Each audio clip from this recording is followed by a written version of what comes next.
7 দিনের মধ্যে ছাত্রলীগকে নিষিদ্ধ সহ 7 দাবি মাহমুদুর রহমানের। জানাবো ফ্যাসিবাদের পুনরুত্থান ঘটাতে আন্তর্জাতিক চক্রান্ত হচ্ছে বলছেন রুজবে। ছাত্র জনতার উপর প্রাণঘাতী গুলি ব্যবহার করেনি র্যাব বলছেন মুনিম ফেরদৌস। এদিকে তারেক রহমান যথাসময়ে দেশে ফিরবেন বলছেন কায়সার কামাল। এবং সর্বশেষ জানাবো ভারতের প্রশাসনের সামনেই আওয়ামী লীগ নেতাদের অবৈধ বাস। দর্শক শুনছিলেন সংবাদ শিরোনাম, এখন বিস্তারিত। 7 দিনের মধ্যে ছাত্রলীগকে নিষিদ্ধ সহ 7 দাবি মাহমুদুর রহমানের। অন্তর্বর্তী সরকারের কাছে আগামী 7 দিনের মধ্যে ছাত্রলীগকে সন্ত্রাসী সংগঠন ঘোষণা করে নিষিদ্ধের দাবি জানিয়েছেন আমার দেশ পত্রিকার ভারপ্রাপ্ত সম্পাদক মাহমুদুর রহমান। বর্তমান সরকারের কাছে এই দাবি সহ আরও 7টি দাবি জানিয়েছেন তিনি।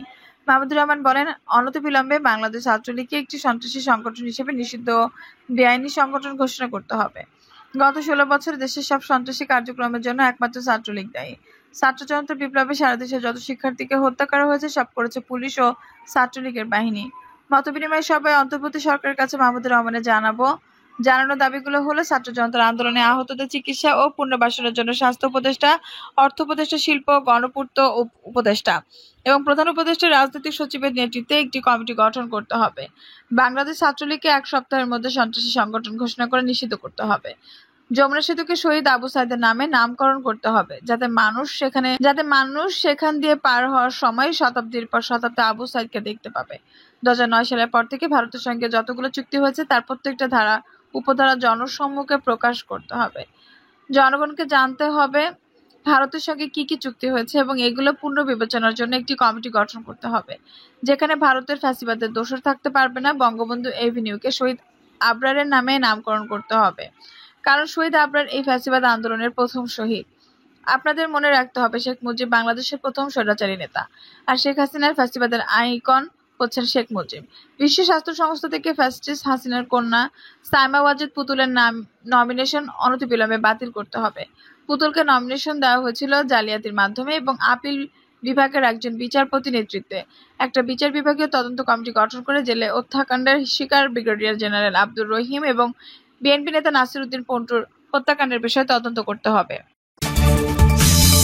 তারেক রহমান যথাসময়ে দেশে ফিরবেন বলছেন কায়সার কামাল। বিএনপির ভারপ্রাপ্ত চেয়ারম্যান তারেক রহমান যথাসময়ে দেশে ফিরবেন বলে জানিয়েছেন বিএনপির আইন বিষয়ক সম্পাদক কায়সার কামাল। কায়সার কামাল বলেন, তারেক রহমান দেশের সবচেয়ে জনপ্রিয় নেতা, যথাসময়ে তিনি দেশে ফিরবেন। তারেক রহমানের বিরুদ্ধে হওয়া বিভিন্ন মামলা প্রসঙ্গে আইনজীবী বলেন, বিএনপির ভারপ্রাপ্ত চেয়ারম্যান আইন ও আদালতের প্রতি শ্রদ্ধাশীল, তার সব মামলা আইনিভাবেই মোকাবেলা করা হবে। এ সময় আরেকটি প্রশ্নের জবাবে তিনি বলেন, রাজনীতিকরণ করার অভিযোগ থাকা হাইকোর্ট বিচারপতিদের বিরুদ্ধে ব্যবস্থা নেওয়ার জন্য 5 অক্টোবর প্রধান উপদেষ্টার কাছে দাবি জানিয়ে এসেছে বিএনপি। আমরা আইনজীবী হিসেবে, আইনাঙ্গের মানুষ হিসেবে এই দাবির সঙ্গে একমত। বিচার বিভাগ কোনো দলের রাজনৈতিক এজেন্ডা বাস্তবায়নের জন্য কাজ করতে পারে না। যেসব বিচারপতি কোড অফ কন্ডাক্ট ভঙ্গ করেছেন, আশা করি তাদের বিরুদ্ধে কর্তৃপক্ষ যথাযথ ব্যবস্থা নেবে। ফ্যাসিবাদের পুনরুত্থান ঘটাতে আন্তর্জাতিক চক্রান্ত হচ্ছে বলছেন রুজবে। দেশে ফ্যাসিবাদের পুনরুত্থান ঘটাতে আন্তর্জাতিক চক্রান্ত হচ্ছে বলে মন্তব্য করেছেন বিএনপি সিনিয়র যুগ্ম মহাসচিব অ্যাডভোকেট রুহুল কবির রিজভী। বিএনপির এই মুখপাত্র বলেন, শেখ হাসিনা যারা প্রভু, তাকে যারা রক্ষা করতে চায় তারা নানাভাবে হাসিনা এবং তার ফ্যাসিবাদের লোকদের প্রতিষ্ঠিত করতে কাজ করছে। অন্তর্বর্তী সরকারের কাছে আমাদের আহ্বান থাকবে, আপনাদের প্রত্যেকটি কাজ হবে জনকল্যাণমূলক, সমাজসেবামূলক, জনসেবা। জনগণ যেন বিপজ্জনক পরিস্থিতির মধ্যে না পড়ে সেটি দেখতে হবে, তা না হলে আপনাদের জনসমর্থন থাকবে না। তিনি বলেন, ঢাকা সহ সারা দেশে ডেঙ্গু খুব বিপজ্জনকভাবে ছড়িয়ে পড়েছে। ঢাকার অবস্থা খুবই খারাপ, এ পর্যন্ত প্রায় 250 মানুষ মারা গেছে। বর্তমান অন্তর্বর্তী সরকার ডেঙ্গু নিয়ন্ত্রণে দ্রুত কার্যকর পদক্ষেপ নেবে বলে আশা প্রকাশ করেন রিজভী। তিনি বলেন, স্বাস্থ্য মন্ত্রণালয় যদি শীঘ্রই একটি মোকাবেলা না করে তবে তা মহামারীতে রূপ নিতে পারে, আরো বহু মানুষের প্রাণহানি হতে পারে।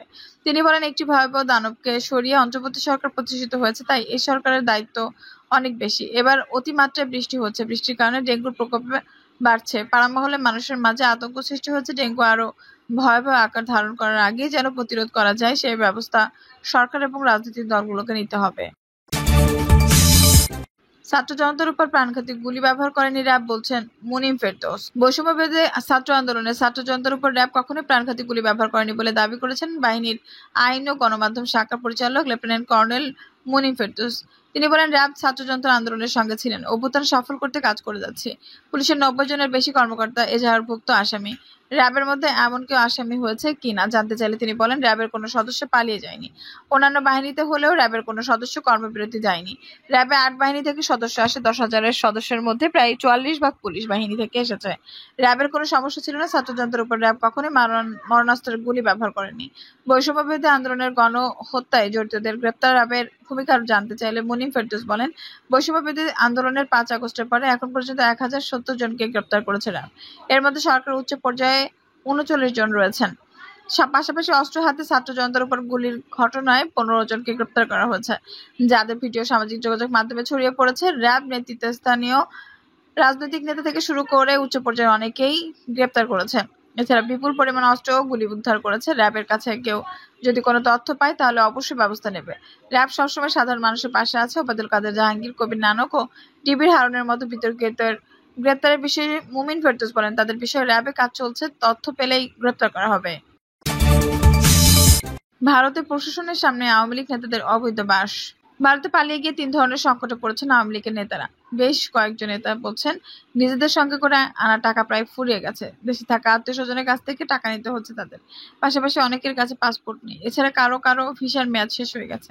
এই ৩ সংকট তাদের জন্য বড় ধরনের অস্বস্তি তৈরি করছে। গত ৫ আগস্ট ছাত্র জনতার অভ্যুত্থানে শেখ হাসিনা সরকার পতনের পর আওয়ামী লীগের শীর্ষস্থানীয় নেতা, অনেক নেতা, সাবেক মন্ত্রী, এমপি অবৈধভাবে দেশ ছেড়েছেন। আইন প্রক্রিয়ার বাইরে সীমান্ত পাড়ি দিয়ে দেশ ত্যাগের এই প্রক্রিয়া এখনো অব্যাহত রয়েছে। নেতারা অবৈধ পথে দেশে ছাড়াই ইমিগ্রেশন বিভাগের নথিতে কারোরই দেশ ত্যাগের তথ্য পাওয়া যায়নি। আওয়ামী লীগ ছাড়াও সহযোগী ও ভ্রাতৃপ্রতিম সংগঠন শীর্ষস্থানীয় নেতা, তাদের পাশাপাশি মধ্যম ও তৃণমূল পর্যায়ে অনেক নেতা দেশ ছেড়েছেন। বেশিরভাগই ভারতে গেছেন। অন্য কয়েকটি দেশেও গেছেন কয়েকজন। ভারতে আত্মগোপনে থাকা কয়েকজন নেতা জানান, এখন তারা আত্মীয়স্বজনের সঙ্গে টেলিফোনে কথা বলে অর্থ পাঠানোর অনুরোধ করছেন। তারা হুন্ডি করে টাকা পাঠাচ্ছেন ভারতে। তাছাড়া পরিচিতদের মধ্যে যারা চিকিৎসার জন্য ভারতে যাচ্ছেন তাদের মাধ্যমে টাকা পাঠানো হচ্ছে। কেন দেশ ছাড়লেন? এমন প্রশ্ন জবাবে পলাতক কয়েকজন নেতা সমকালকে বলেন, শেখ হাসিনা এই দেশ ছেড়েছেন, আমরা তো চাই দেশ থাকলে প্রাণ থাকবে না, পিটিয়ে মারবে। আত্মগোপনে থাকা এই নেতারা জানান, তাদের পাসপোর্ট ভিসা না থাকলেও এখনো চলাচল করতে সমস্যা হচ্ছে না। তাদের ভাষায় ভারতের প্রশাসন এসব দেখেও দেখছে না। নেতারা জানান, তারা ভারতের নাগরিকদের মতোই অবাধ চলাফেরার সুযোগ পাচ্ছেন। তাদের কয়েকজন দলগতভাবে আবাসিক হোটেলে থাকছেন, কেউ থাকছেন একা ফ্ল্যাটে। সময় কাটছে ফেসবুক, ইউটিউব দেখে। পলাতক নেতারা একে অন্যের সঙ্গে টেলিফোন নিয়মিত যোগাযোগ রাখেন। তবে স্ত্রী সন্তানের জন্য তাদের দুশ্চিন্তা। একজন বলেন, সাগরে পড়ে গেছি, কুল নাই, কিনারা নাই, কোথায় যায়? অবৈধ পথে ভারতে যাওয়ার বেলায় সিলেটের কানাইঘাট, সনাতনপুঞ্জি ও ডোনা কুমিল্লা, ব্রাহ্মণবাড়িয়ার আখাউড়া, হবিগঞ্জ, ময়মনসিংহের হালুয়াঘাট, নেত্রকোনা, দিনাজপুরের হিলি, যশোরের বেনাপোল ও পটুয়াখালী ঘাট, পঞ্চগড়ের বাংলাবান্ধা ও লালমনিরহাটের দহগ্রাম সীমান্ত ব্যবহৃত হচ্ছে। সীমান্ত পার হওয়ার পর ভারতের কলকাতা, আগরতলা, ত্রিপুরা, দিল্লি, আসাম ও মেঘালয় রাজ্যে অবস্থান নিয়েছেন। সীমান্ত পার হতে জনপ্রতি ৫ লাখ থেকে ২ কোটি টাকা দিতে হচ্ছে দুই দেশের দালালদের। কেউ কেউ কমে রফা করতে পেরেছেন। অনেকের কাছে কথা বড় অঙ্কের টাকা কেড়ে নিচ্ছে দালাল চক্র। সাবেক বিচারপতি শামসুদ্দিন চৌধুরী মানিক ভারতের পলাতে গিয়ে স্থানীয় লোকজনদের হাতে ধরা পড়েন। এ সময় ধারণ করা ভিডিওতে তাকে বলতে শোনা যায়, তার কাছে থাকা ৬০ থেকে ৭০ লাখ টাকা নিয়ে গেছে দালালরা।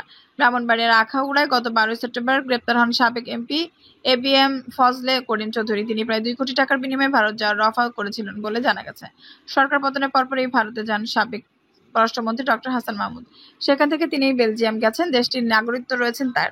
এছাড়া ভারত হয়ে লন্ডন গেছেন সাবেক ভূমিমন্ত্রী সাইফুজ্জামান চৌধুরী জাবেদ, সাবেক মৎস্য ও প্রাণী সম্পদ সম রেজাউল করিম, সাবেক নৌ পরিবহন প্রতিমন্ত্রী খালিদ মাহমুদ চৌধুরী এবং সাবেক প্রবাসী কল্যাণ ও বৈঠক কর্মসংস্থান প্রতিমন্ত্রী শফিকুর রহমান চৌধুরী। কানাডায় আছেন সাবেক অর্থ প্রতিমন্ত্রী ওয়াসিকা আয়েশা খান। তাছাড়া ভারত থেকে লন্ডন গেছেন সিলেটের সাবেক মেয়র আনারুজ্জামান চৌধুরী, আওয়ামী লীগের সাংগঠনিক সম্পাদক আবু সাইদ আল মাহমুদ, দপ্তর সম্পাদক বিপ্লব বড়ুয়া, সাবেক ৪ এমপি রঞ্জিত চন্দ্র সরকার, হাবিবুর রহমান হাবিব, সাজ্জালুল হাসান ও সৈয়দ সাইদুল হক সুমন। আওয়ামী লীগের কার্যনির্বাহী সংগঠনের ২ সদস্য সানজিদা খানম ও গোলাম কবির রাব্বানী চিনু গেছেন। যুক্তরাষ্ট্রের যুবলীগের চেয়ারম্যান শেখ ফজল ইসলাম পরশ সরকার পতনের ২ দিন আগে কানাডা থেকে দেশে ফেরেন। গণ অভ্যুত্থানের পর তিনি ভারতে পালান। যুবলীগের সাধারণ সম্পাদক মাইনুল হাসান খান লিখিলেও নিখিলও ভারতে। এছাড়া স্বেচ্ছাসেবক লীগের সভাপতি গাজী মেজবাহুল হোসেন সাচ্চু ও সাধারণ সম্পাদক আফজলুর রহমান বাবলু ভারতে আছেন। ছাত্রলীগ সভাপতি সাদ্দাম হোসেন ও সাধারণ সম্পাদক শেখ ওয়ালি আসিফ নামের ঠিকানা এখন ভারত। এই দুই নেতার মতো ভারতে রয়েছেন সংগঠনটির সাবেক সভাপতি লিয়াকত শিকদার, সাবেক সাধারণ সম্পাদক সিদ্দিকী নাজমুল আলম, ঢাকা বিশ্ববিদ্যালয় শাখার সভাপতি মাজহারুল কবির সায়ন ও ঢাকা মহানগর উত্তর শাখার সভাপতি রিয়াজ মাহমুদ। আওয়ামী লীগ নেতাদের কেউ কেউ ছাত্র জনতার অভ্যুত্থানে কয়েকদিন আগে দেশ ছাড়েন। সাবেক যুব ক্রীড়ামন্ত্রী নাজমুল হাসান পাপন ছিলেন লন্ডনের সাবেক পরিবেশ, বন ও জলবায়ু পরিবর্তন মন্ত্রী।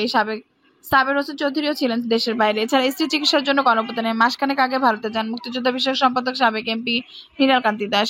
গণঅভ্যুত্থানের কয়েকদিন আগে দেশ ছাড়েন আবুল হাসনাত আবদুল্লাহ, তিনি এখন ভারতে। তার মতো ৩ আগস্ট সিঙ্গাপুর যান শেখ হাসিনা ফুফাতো ভাইয়ের ছেলে ঢাকা দক্ষিণের সাবেক মেয়র ফজলে-নূর তাপস।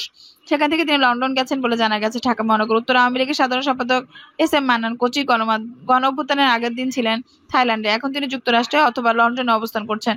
অসুস্থ স্ত্রীর চিকিৎসার জন্য আগে থেকে ভারতে ছিলেন ছাত্রলীগের সাবেক সাধারণ সম্পাদক মাহফুজুল হায়দার চৌধুরী রটন। দর্শক, এই ছিল এখনকার সর্বশেষ সংবাদ। নিউজটি ভালো লাগলে অবশ্যই একটা লাইক দিন, কমেন্ট আপনার মূল্যবান মতামত জানান। সবসময় আমাদের পাশে থাকতে সাবস্ক্রাইব করে বেল বাটনটি অন করে রাখুন। ধন্যবাদ।